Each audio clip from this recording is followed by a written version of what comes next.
Hey there, MJ traders and investors. It's Rod with Pow Group. Welcome back on The Pursuit of Wealth, your home for MJ stocks, crypto assets, news, and interviews. Also home to the best MJ community. Today is Saturday, December 23rd. I hope you're having a great weekend. And in this video, we're going to dive into the SNDL chart. We're going to do a trade update. This is a follow-up to my previous video I did back on December 10th. It's up nearly 12% now since that call out, and I'm going to do a quick update with regards to the technicals. I'll give my thoughts and opinions on what we can expect in terms of price action in the days, weeks, months ahead. But as always, this is not financial advice. This is for entertainment and informational purposes only. You should never ever buy anything based on anything that I say or anything that I write. And full disclosure, I do own SNDL. Before we get to it though, make sure to smash the like. It helps support me in the channel. It doesn't cost you anything. And if you're new, you can subscribe, tick the bell, all that good stuff, and you'll be notified on any future videos or when I go live. Also, you can give us a follow over on X, which is formerly Twitter. Handle for that is @GroupPow. And we recently signed up for Rumble and Odyssey platforms as well, just in case we ever get silenced here on YouTube. Also, I did a SNDL trade tutorial and an overview of the Moo exchange. It's a new sponsor of the channel. It's not a sponsor of this video, but I did want to mention that I did a trade example on SNDL in this video, that 17-minute one. So if you want to check that out, you can see the trade example that I did on Moo when I bought SNDL. But this is a follow-up video to this video, which was back on December 10th. I called it out. I said SNDL monster trade opportunity.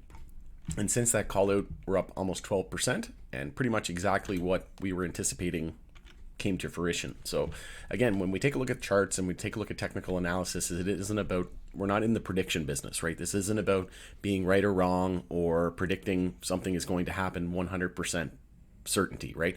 It's just looking at things from a realistic standpoint and a technical standpoint and looking at the most likely scenario, right? If we've got, for example, I like to follow 8 to 10 different patterns, indicators, different things on the chart that I really like, golden cross. We can look at a weekly EMA 12 and 26 bull cross. We can look at a monthly uptrend, right? There's all these different indicators that we can look at to gauge whether or not we're bullish or bearish, right? So if we're 8 out of 10 indicators that we like to follow are bullish, well, I'm going to be bullish. If 8 out of 10 indicators are bearish, then I'm going to lean bearish, right? It's just the way that the market works, the way that the charts work. And in my opinion, after learning charts, after learning technical analysis, it took many, many years, but that's why I created Pow Group, was to hopefully cut that down from years to months. And that learning curve is very hard, right? It's probably one of the hardest things I've ever had to learn in my entire life was technical analysis. But once you learn it, you can't unlearn it. It's almost, it's like, how did I not understand this before, right? It's like, you see, you have a glimpse into it and you get a taste and there's just no going back, right? It's like I say, when you ride a bike, you get the training wheels on and it takes forever to figure out how to ride a bike. And then after you figure it out, you're driving it with no hands and you're kind of just laughing at yourself that you didn't even know how to do it. And, it's just becomes second nature, right? So in this instance, we were looking at this trade opportunity playing out to about $1.88, and we actually have the 0.618 fib there at $1.95. So I'm going to revise my target. I think we could potentially see 190, 195 come back up, test that 618 fib retracement. But as of right now, we are back above. So if you go from the high to the low here, we are back above the 0.236, but that's exactly where we topped out. We got as high. And you can see here from when I called it out on December 10th to where we hit today, we were up almost 12%. And right now, the high of the day today was 159. So that is key resistance going forward. And we're just stuck inside this equilibrium. We came back within that basically today, but we did close over it. So it's looking pretty good. We had some news with regards to pardons from Biden. I don't think that was, everybody was like, why is everything up again today? I don't think that was the main driver today. I think it was mostly technical. I think it had to do with the fact that most of the broader market is ripping and MJ's kind of been a laggard play. And then also hearing rumblings that we could potentially see rescheduling news at some point next week. I'm not really in the camp of thinking that. I'm not going to hold my breath. I think it's most likely going to be in Q1, Q2 where we get some sort of announcement and approval from DEA. I think we'll get a positive update in Q1, Q2. If it happens next week, great. I'll gladly be wrong. But like I said, I'm not holding my breath. But I think that could have been a buy the rumor, sell the news, where people were buying it, looking to buy in anticipation of that, right? But keep in mind, the S&P 500 is due for a healthy correction and more than likely going to form a weekly higher low at some point over the next couple of weeks. That will be headwinds from SPY and to the MJ sector. As a result, we'll see some selling pressure there. But we also have tax loss selling going into the end of the year as well. So that's until December 27th. So we could see that continue to hinder the MJ space. And then Canadians, as of January 1st, will have an extra contribution room of $7,000. So if you're like me and you're waiting, if you've maxed out your TFSA, your tax-free savings account, you're just foaming at the mouth at these prices, hoping that the prices remain low until January 1st so we can start to accumulate. And I'm going to be accumulating a lot of the US names. But like I said, I did purchase SNDL, and right now I have, this is just a trade example in Moomoo. I have 410 shares at 153. I'm currently up 3.42% of unrealized profit, and probably going to be holding that one for quite a while. I'm definitely looking to see at least 180, and then I'll reevaluate. But again, I just basically sent that money over there just to kind of play around and do a trade example and learn the platform. And I'm really liking it so far. But again, this video isn't sponsored by Moomoo. I'm just talking about it on my own whim because I've enjoyed the platform, and it relates to this SNDL video because I am in a swing trade there. So what I was looking to do was I was looking to play off 140. So you can see here on December 10th when I made the video, we were tightening up. We came back down the following day on Monday on December 11th, and the low of the day was 141. And then it was a nice double bottom opportunity here playing off 140 support. We hit 140. Even if you just entered there, you'd be up over 13.5%. So that was a great entry there off of the double bottom. We had this daily equilibrium with low, high, higher, low, lower, high, higher, low, lower, high, higher, low, lower, high, just tightening up. A break was imminent. We could see an EMA 12 and 26 bull cross as well, which is very close to happening, could happen into next week. Keep in mind that the US stock market is closed on Monday. Canadian stock market is closed on Monday and Tuesday. So Tuesday, we'll see if we can get some follow through here on SNDL leading into next week. But it's looking really, really good. And then one thing that I was looking at was CGC had a similar pattern, right? If we take a look at the daily time frame here, you can see here we had the low, high, higher, low, lower, high, higher, low. And you can just draw that out. I think I got rid of the trend line, but I'll draw it here real quick for you. So it was a similar pattern where we had this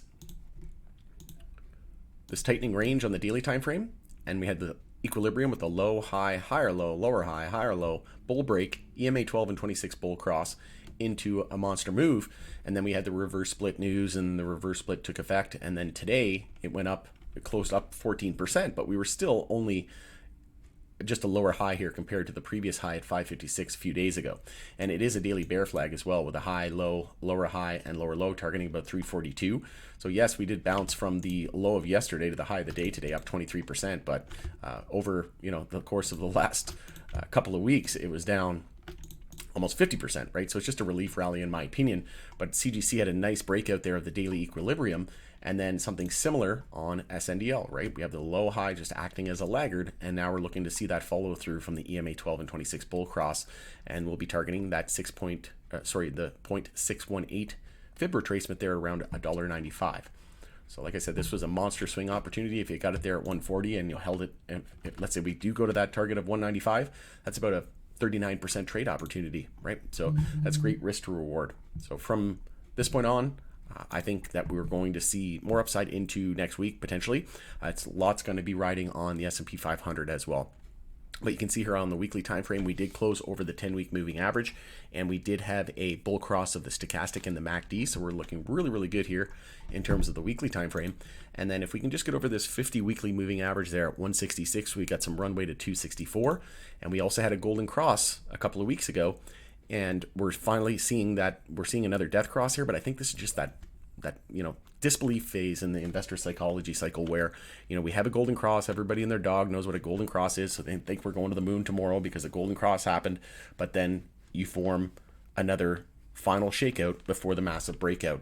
And this is generally what happens whenever we're looking for a long-term market bottom and looking for a long-term reversal. It's usually on this monthly higher low, right? On this low, high, higher low, we're looking to change the monthly trend here.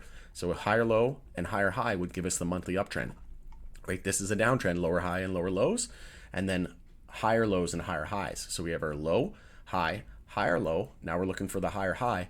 If we break 161, then monthly bounce underway, and then we have a lack of resistance until 236. And if we break 236, monthly uptrend confirmed, and watch the FOMO and the gains come after that, right? And we're also heavily oversold on the monthly time frame. So we're definitely due for a massive breakout in my opinion. And like I said, this golden cross into another shakeout and fake out in my opinion. I think this is going to be a massive bear trap as we look to confirm monthly uptrends. But again, nothing's confirmed. We just need to follow data and support and resistance, right? So key support's 125. Well, the most recent support is 131, and that's our monthly higher low trying to form now. But key support is 125. If we lose 125, then it's just a monthly downtrend continuation with a lower high, lower low. So right now, 131 is the most important, and then followed by 125. Realistically, the most important is 125, but our most local support is 131 because that is not far away from 125, right? You only got about 6 pennies of breathing room. So if we lose 131, that's not going to be good. Maybe we come back down to double bottom 125, but like I said, we'll just play it by ear. But as of right now, it's a two monthly inside bars in a row. I mentioned in that previous video that you could play on a break of 161, which was a double top there on the daily time frame where that daily equilibrium started, and then it's also the monthly resistance. So if we break the high of last month, monthly bounce underway, and then we have a lack of resistance till through 236, right? So another way to play it would be if we break 161. I actually had a alert at 161 as well, so I had 162 just in case we break it. But then my money showed up at Moo, and I decided I was going to play off of that double bottom, play off that 140 support. I was going to add again if we got closer to that support there at 131. But like I said, this is looking really, really good here into the end of the year. But going down to there, let me know if you were one of the ones that took the SNDL trade. Like I said, up a few percent here now, and going to be looking to squeeze as much as I can out of this. Like I said, probably target that 180 area before I take some profit. But yeah, like I said, it's looking really, really good. The SNDL chart, MJ, can't wait until the new year until we can get that 7,000 extra contribution room for Canadians in our TFSAs. But going in it there, hope you have a great weekend ahead. Again, let me know if you took that trade. It's looking really promising into next week. And then I think in Q1, Q2 is where we're going to get some fireworks. All right, thanks again for joining us in the Pursuit of Wealth. It's Rod with Powell Group, and we'll see you on the next video.